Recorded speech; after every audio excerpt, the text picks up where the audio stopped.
तो आज का व्लॉग यहाँ पे ख़त्म हो रहा है। खाना बना हो गया है।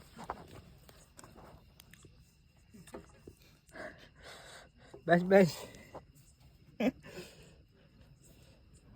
हाँ आऊँ रोज हूँ ये जा ये हमारा चूल्हा है। ये हमारा चूल्हा है।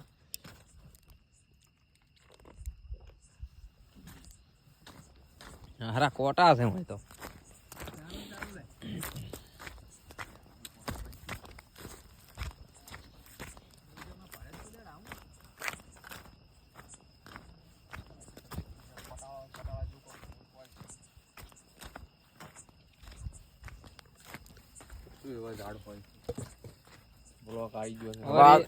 देखो हमें अभी 10 बजे है, खाना पका के खा रहे हैं। ये किरण, ये हमारा शेठ है। इधर करो, इधर।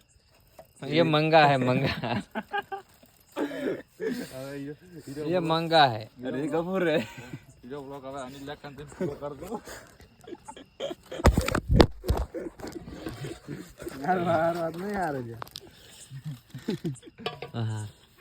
मारो हारो बहुत अच्छा लग रहा है। अरे साला खाना क्या खाना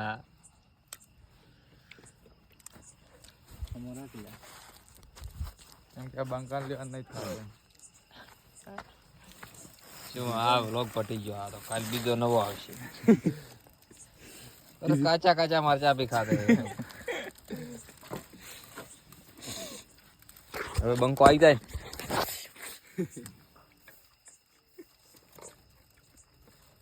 હેલો ગાઈસ।